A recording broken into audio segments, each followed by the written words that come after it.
যাই হোক, যেহেতু হাসিনা তার সর্বোচ্চ ক্ষমতা ব্যবহার করে ফেলেছে, ক্ষমতায় টিকে থাকার জন্য পুলিশ, বিজিবি, প্যারামিলিটারি সব ব্যবহার করেছে, এমনকি সশস্ত্র বাহিনী ব্যবহার করে কারফিউ পর্যন্ত জারি করেও ছাত্র জনতার বিরুদ্ধে পরাজিত হয়েছে।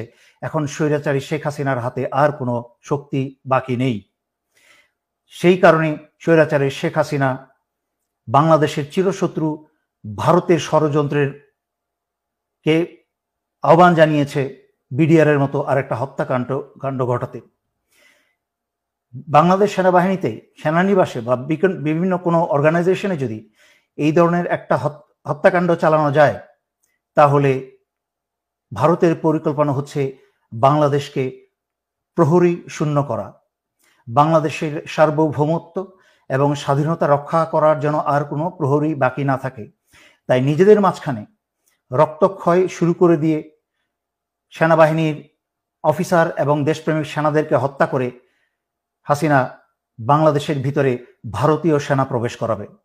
তার উদাহরণ আপনারা দেখেছেন এবং শুনেছেন। স্বৈরাচারী শেখ হাসিনা ভারতের সাথে গোপনে বাংলাদেশের বুক চুরে রেল চলাচলের ব্যবস্থা করেছে। যেই ভারতের রেল বিভাগের ভারতীয় সৈন্যের সংখ্যায় প্রায় 70,000 প্রশিক্ষিত সৈন্য, তারা যে কোনো সময় যে কোনো প্রয়োজনে এই উপমহাদেশে যেখানে ভারতের রেল চলে, রেল যোগাযোগ আছে, সেখানে প্রয়োজনে তারা মুহূর্তেই হাজির হয়ে যেতে পারে। তার মানে এই রেল ব্যবস্থার নাম করে বাংলাদেশের ভিতরে চাইলে ভারত প্রয়োজনে 70,000 সেনা মোতায়েন করতে পারে। একদিকে বাংলাদেশের প্রহরী সেনা হত্যা করবে, আর একদিকে ভারতীয় সেনা প্রবেশ করে বাংলাদেশ দখল করবে এবং স্বৈরাচারী শেখ হাসিনাকে বাঁচাবে। আর তার দায়িত্ব সম্পূর্ণ চাপাবে হচ্ছে জামাত শিবিরের উপরে, এবং স্বৈরাচারী শেখ হাসিনা বলবে যে এই কাজ করে শুরু করেছে বাংলাদেশ সেনাবাহিনীর ভেতরে থাকা জামাতের লোকজন বা শিবিরের লোকজন, যা স্বৈরাচারী শেখ হাসিনার চোরপুত্র জয়ের মুখে থেকে আমরা বেশ কয়েকবার শুনেছি যে সেনাবাহিনীর ভিতরে জামাত শিবির আছে।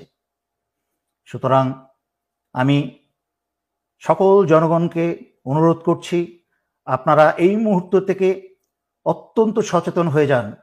কোথাও আপনারা একা থাকবেন না।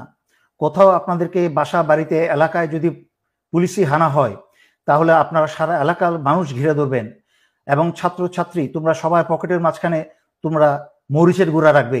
কাছের থেকে এসে ছাত্রলীগ, পুলিশ যারাই তোমাদেরকে ধরে নিয়ে যেতে চাইবে, তাদের চোখে মুখে মরিচের গুঁড়া মেরে দাও। এটা হচ্ছে ন্যূনতম তোমাদের ডিফেন্স। তাছাড়াও হাতে যা পারো তোমরা রাখো সংঘবদ্ধভাবে।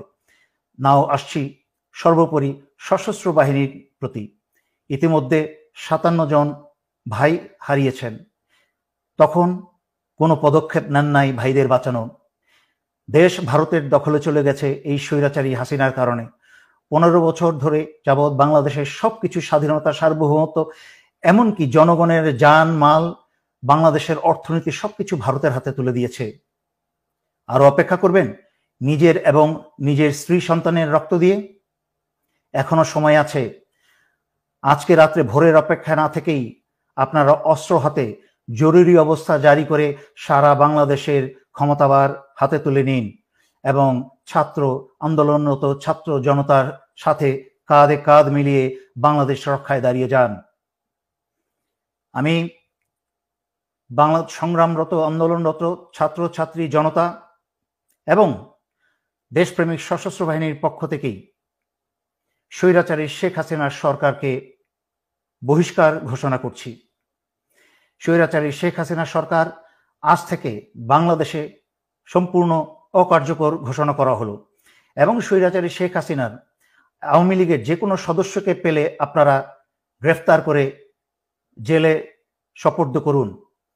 সশস্ত্র বাহিনী, দেশপ্রেমিক বিজিবি সকলের উদ্দেশ্যে আপনারা বিজিবির প্রতি সারা বাংলাদেশের সীমানা পাহারা দিন এবং সশস্ত্র বাহিনীর নিজ অন্যান্য দায়িত্বের পাশাপাশি দায়িত্ব সকল বিমানবন্দরগুলোকে দৃষ্টিতে আনুন এবং পাহারায় রাখুন, যেন আওয়ামী লীগের কেউ পালিয়ে যেতে না পারে। এবং সর্বোপরি এই কথা বলছি, ক্ষমতাভার গ্রহণ করার পরে বাংলাদেশের ভেতরে যেন ভারতের কোনো রয়ের সদস্য যেন এরা না থাকতে পারে, তা যা ব্যবস্থা করার করুন। বাংলাদেশের মাটির ভিতরে, বাংলাদেশের সীমানার মধ্যে যেন যেখানেই রয়ের সদস্য পাবেন এদেরকে আপনারা খতম করে দিন।